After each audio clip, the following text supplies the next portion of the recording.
¿Se ha preguntado alguna vez por qué toda una cultura parece perder a veces el sentido de la realidad? ¿Por qué personas obviamente ilógicas empiezan a adoptar creencias irracionales en grandes cantidades? La psicosis colectiva es un fenómeno aterrador que ha cautivado durante mucho tiempo a historiadores e intelectuales. El famoso psicólogo Gustave Le Bon dijo una vez: «Las masas nunca tienen sed de verdad. Se apartan de las pruebas que no se ajustan a sus gustos, prefiriendo endiosar el error si les seduce». Quiero empezar con esto antes de ir más lejos. Es fácil para quien les da ilusiones convertirse en su gobernante. Su víctima es siempre quien intenta hacer añicos sus ilusiones. Este sorprendente hallazgo nos hace considerar cómo una civilización puede descender a la locura. Ahora bien, si les pidiera que nombraran los mayores peligros para la civilización, podrían mencionar las guerras, las pandemias o los desastres naturales. Y si le dijera, sin embargo, que Carl Jung creía que la peor amenaza era la propia mente humana. Según Jung, la mayor amenaza para la civilización es nuestra incapacidad para enfrentarnos a las fuerzas internas de la psique. Es una batalla contra nuestra propia naturaleza, decía. ¿Le resulta familiar el dicho latino Homo homini lupus est? El lobo del hombre es el hombre. Esta expresión expresa perfectamente lo que Jung pretendía. En los peores periodos de la historia, cuando lo ilógico se convierte en la norma y no en la excepción, esta tendencia lobuna es más evidente. Jung calificó este fenómeno de plaga psicológica. Escribió La vida simbólica. El hombre es la mayor amenaza para la humanidad, no el hambre, los terremotos, los virus o las enfermedades, por la sencilla razón de que hay pocas defensas contra las epidemias psicológicas que son mucho más destructivas que las catástrofes naturales más graves. Pero, ¿qué es una psicosis colectiva? En pocas palabras, es una especie de epidemia de locura que sume a toda una civilización en un estado de delirio y desapego de la realidad. Aunque pueda parecer poco realista, a lo largo de la historia se han producido muchos sucesos inquietantes en la vida real. Pensemos en las casas de brujas de los siglos XVI y XVII que asolaron Europa y América. Miles de personas, sobre todo mujeres, fueron perseguidas y masacradas porque una sociedad asustada las utilizaba como chivos expiatorios y no porque hubieran cometido verdaderos delitos. Francis Hill revela en su libro Satan's Delusion que cuando la locura remitió, casi no quedaban mujeres vivas en ciertas comunidades suizas. El totalitarismo del siglo XX es otro ejemplo notable. Millones de personas adoptaron creencias que ahora parecen descaradamente perjudiciales e irracionales, pero en su momento, estos conceptos cautivaron a países enteros. Las consecuencias de una psicosis de masas son absolutamente desastrosas. Cuando una sociedad desciende a la locura, sus ciudadanos experimentan una regresión moral y espiritual.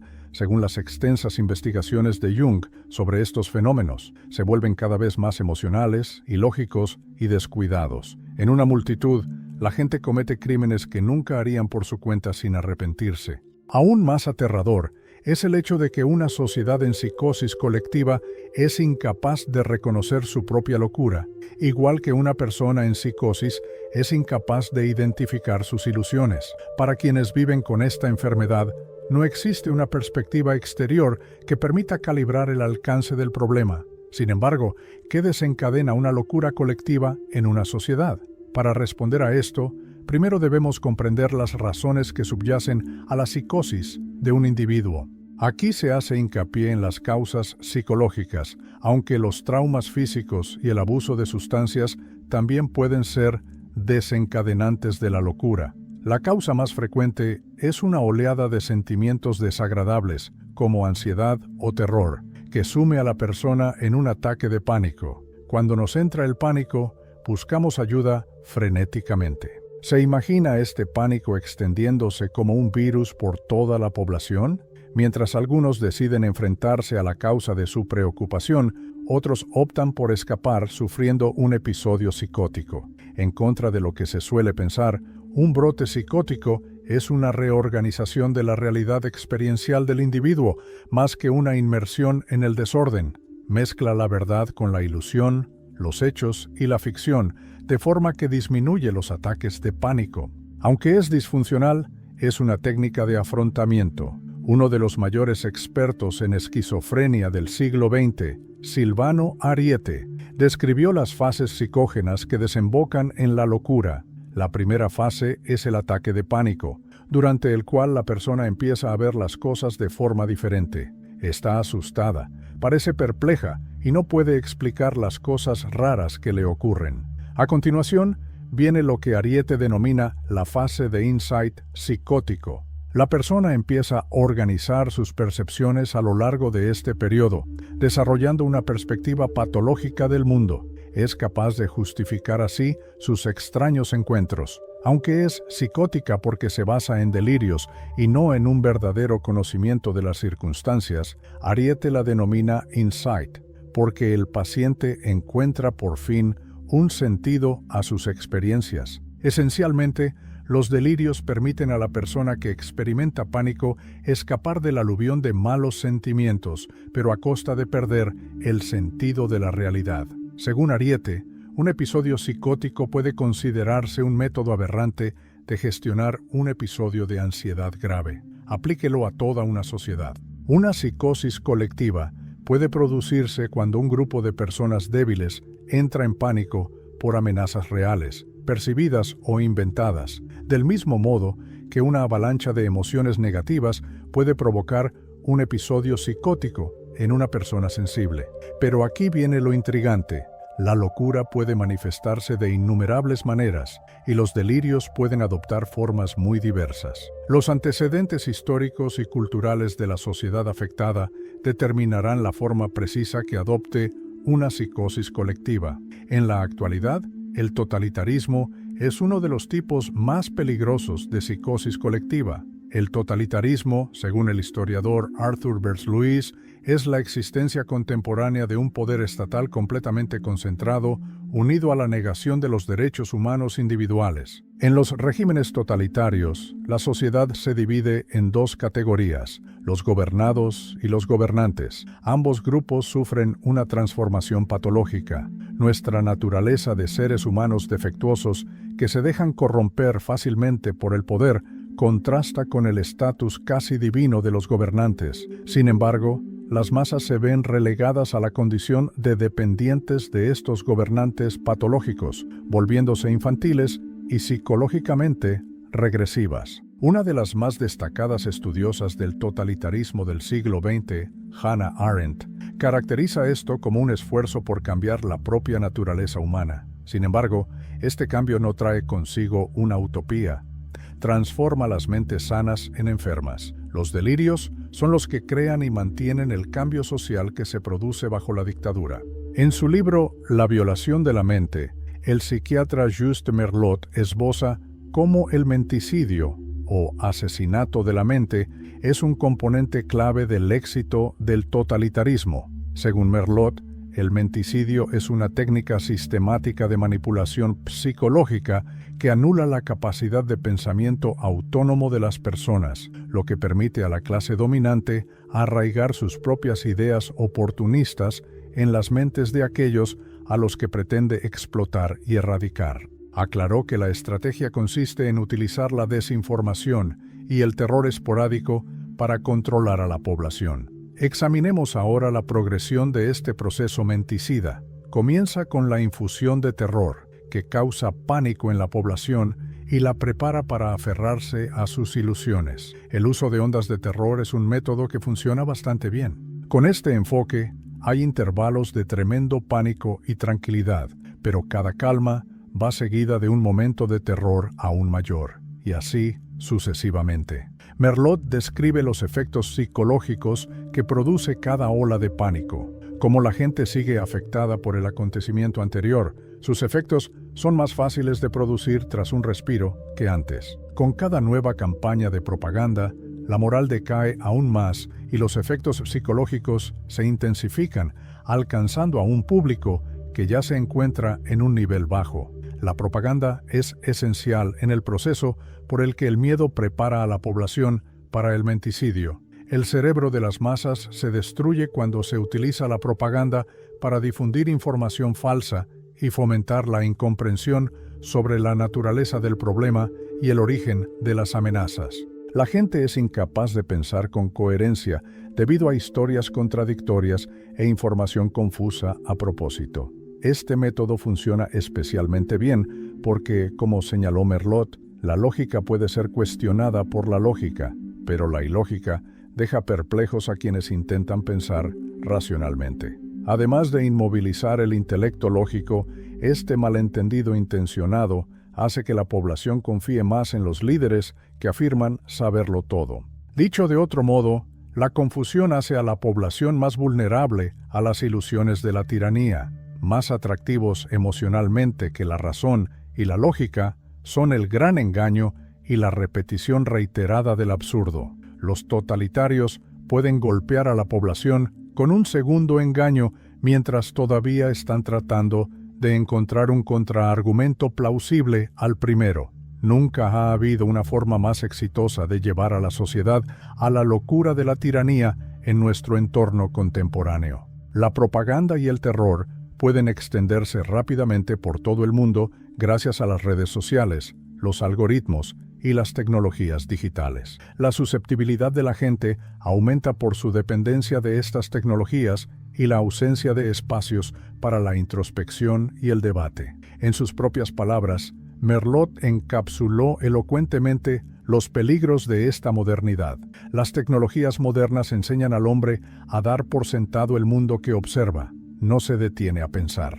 La tecnología le atrae lanzándole a sus ruedas y movimientos, sin dejarle tiempo para la relajación, la meditación, la introspección o el diálogo. Los órganos sensoriales están constantemente inundados de inputs. El hombre ha perdido la capacidad de cuestionar lo que le rodea. La pantalla le proporciona respuestas prefabricadas. Otra estrategia eficaz es la reclusión social. El aislamiento es un componente crucial del éxito del totalitarismo, según Arendt y Merleau. Si te está gustando este análisis, quiero saber qué opinas. ¿Cómo crees que podemos protegernos contra las manipulaciones y los peligros del totalitarismo en nuestra sociedad? Deja tu respuesta en los comentarios. Me encantaría conocer tu punto de vista. Y por supuesto, no olvides darle a me gusta a este vídeo para ayudar a que esta reflexión llegue a más gente. Una persona es mucho más propensa a los delirios cuando está sola y no tiene interacciones regulares con amigos, familiares y compañeros de trabajo por varias razones. En primer lugar, se desconectan del poder revitalizador de los modelos positivos. Los ardides de la clase dominante no engañan a todo el mundo. Las personas capaces de ver a través de la propaganda pueden ayudar a otras a escapar de la agresión mental. Sin embargo, el impacto de estas experiencias positivas se reduce considerablemente si se impone la reclusión. El hecho de que los seres humanos, como muchas otras especies, estén más fácilmente condicionados para adoptar nuevos patrones de pensamiento y comportamiento mientras están separados es otro factor que contribuye a la eficacia del menticidio. Merleau analiza esta cuestión a la luz de las investigaciones sobre el comportamiento realizadas por el fisiólogo Ivan Pavlov. Otro hallazgo importante en la teoría del condicionamiento de Pavlov. El desarrollo del reflejo condicionado sería más fácil en un laboratorio tranquilo con pocas distracciones. Todos los adiestradores de animales lo saben de primera mano. Para domesticar animales salvajes hay que aislar los estímulos y repetirlos pacientemente. Los totalitarios se han adherido a esta directriz porque son conscientes de que mantener a sus víctimas políticas aisladas, solas, desconcertadas y golpeadas por oleadas de pavor les ayudará a condicionarse más rápidamente. Cuando una población es atacada por el menticidio, se vuelve débil y abatida. Las mentes antaño racionales se transforman en una plataforma para las fuerzas irracionales por el constante bombardeo de propaganda que provoca el caos tanto dentro como fuera de ellas. Los futuros totalitarios pueden tomar la decisión en esta fase, ya que las masas desean el retorno a un mundo más ordenado. En un mundo que parece ir rápidamente en otra dirección, pueden proporcionar una vía de escape y un retorno al orden. Sin embargo, todo esto tiene un coste. La clase gobernante debe ganar autoridad sobre todas las facetas de la vida y las masas deben ceder su libertad. Deben convertirse en súbditos obedientes y serviles y renunciar a su capacidad de ser personas independientes, autosuficientes y dueñas de su propia vida. Dicho de otro modo, la población en general debe sucumbir a los delirios de la locura totalitaria. Mierlot pinta un cuadro dramático de esta caída. Los regímenes totalitarios del siglo XX son un ejemplo de una forma de locura colectiva. La razón y la decencia humana básica se vuelven imposibles en un sistema así, ya sea gradual o abruptamente. Solo existe una sensación generalizada de miedo y la presencia imaginaria del enemigo entre nosotros. En consecuencia, la clase dirigente incita a la sociedad a rebelarse contra sí misma, aunque el orden prometido por el mundo totalitario es un orden enfermo. El totalitarismo destruye la innovación que impulsa a la sociedad hacia adelante y la espontaneidad que produce muchos de los placeres de la vida al imponer la conformidad rígida y la obediencia ciega de la población. El atrofiamiento, la destrucción y la mortalidad masiva son el resultado del control total de este tipo de gobierno, independientemente de su nombre, ya esté dirigido por un dictador, científicos, médicos, políticos o burócratas. Por lo tanto, evitar la tiranía es posiblemente la cuestión más crucial a la que se enfrenta el planeta en la actualidad. ¿Es factible deshacer los efectos de inducir a una sociedad a las fases iniciales de esta psicosis de masas? Hay esfuerzos que pueden realizarse para ayudar a encontrar una cura para la locura colectiva, aunque nunca podamos estar seguros del pronóstico. Sin embargo, este esfuerzo requiere una amplia gama de métodos e individuos. La contraofensiva debe ser tan polifacética como el ataque mental. Carl Jung afirma que el primer paso para quienes queremos contribuir al restablecimiento de la cordura en un mundo desquiciado es organizar nuestros propios pensamientos y llevar una vida que motive a los demás a hacer lo mismo. Es comprensible que nuestra generación anhele la personalidad redentora, la que puede liberarse de las garras de la psicosis colectiva y salvar al menos su propia alma, para que sirva de rayo de esperanza a los demás, anunciando que al menos un hombre ha logrado escapar de la identificación mortal con la psique colectiva. Sin embargo, si una persona no sufre psicosis, hay otras acciones que pueden llevarse a cabo. En primer lugar, hay que difundir lo más ampliamente posible el material que refuta la propaganda. El éxito de los posibles líderes totalitarios se basa en parte en su capacidad para restringir el libre intercambio de ideas, pero la verdad es más fuerte que las mentiras y la ficción que difunden. Utilizar la comedia y la burla para socavar la legitimidad de la clase dirigente es otra estrategia. Según Mierlu, debemos aprender a utilizar la burla como arma contra el demagogo y los aspirantes a tiranos que hay entre nosotros. El propio demagogo es casi incapaz de cualquier tipo de comedia y empezará a perder la cabeza si nos burlamos de él.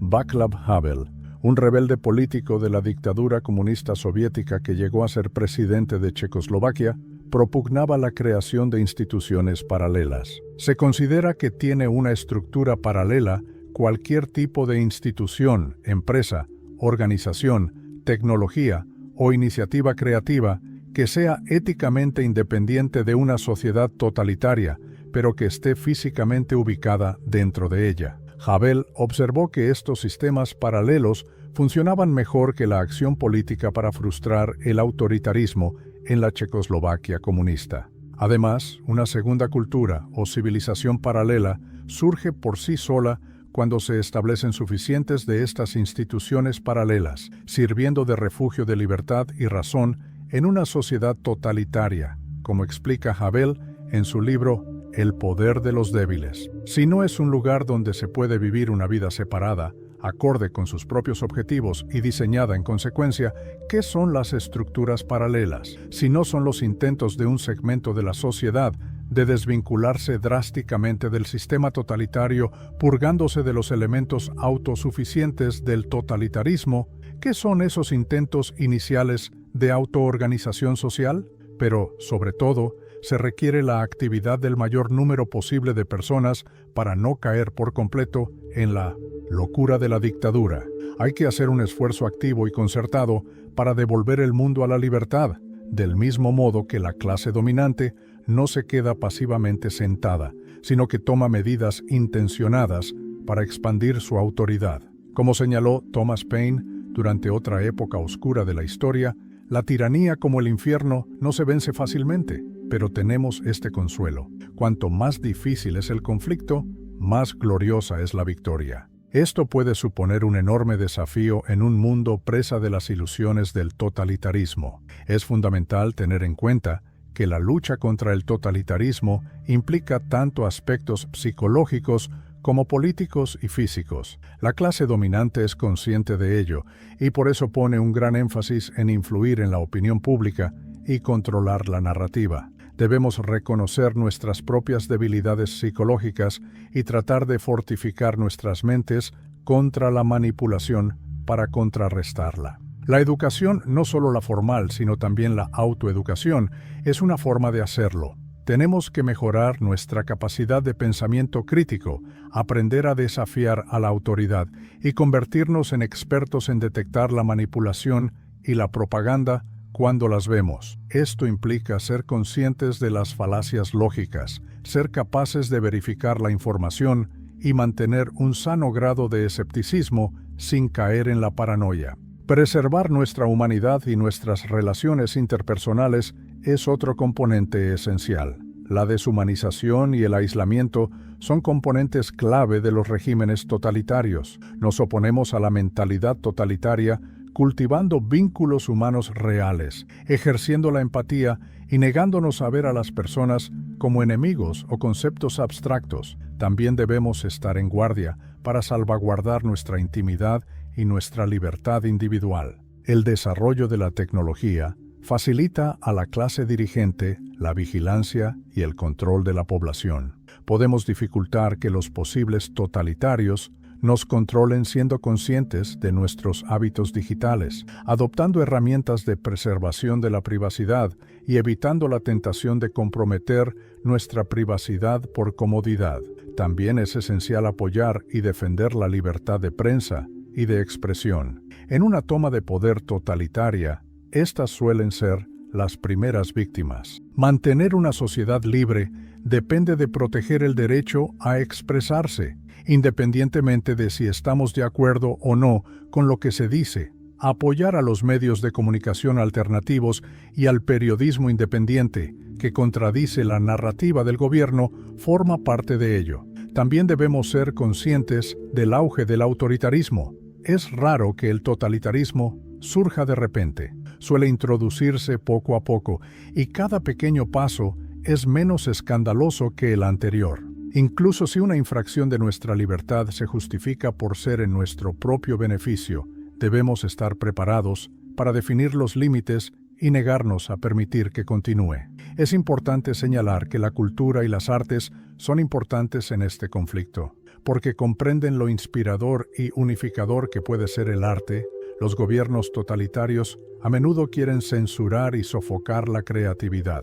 Podemos contribuir a mantener la llama de la libertad incluso en tiempos difíciles, produciendo y promoviendo un arte que honre la individualidad, la libertad y la dignidad humana. En conclusión, uno de los conflictos más importantes de nuestros días es la lucha contra la locura generalizada del totalitarismo. Es una lucha que se libra no solo en las calles o en los pasillos del poder, sino también en el corazón y la mente de cada persona. Hay esperanza mientras haya personas que respeten la libertad, piensen críticamente y sigan siendo humanas frente a las fuerzas que deshumanizan a los demás. El viaje rara vez es sencillo y el resultado nunca está asegurado. El filósofo Albert Camus dijo una vez: ser completamente libre es la única manera de enfrentarse a un entorno no libre, haciendo de tu propio ser un acto de revuelta. Entonces, comprometámonos con este levantamiento de liberación. Seamos el rayo de la razón en un mundo cada vez más loco. Como siempre, depende de cada uno de nosotros decidir si apoyamos la libertad y la dignidad humana o nos rendimos a la locura de la tiranía. Si has llegado hasta aquí, espero que hayas sacado algo valioso de este contenido. Luchar por la libertad y la dignidad humana es un compromiso de todos, y compartir ideas como estas es un paso importante. Así que, si te ha gustado, por favor, dale a me gusta, porque realmente ayuda a que el canal crezca y llegue a más gente. Y aprovecha para compartir este video con alguien que necesite reflexionar sobre lo que hemos hablado aquí. Difundamos juntos este aprendizaje.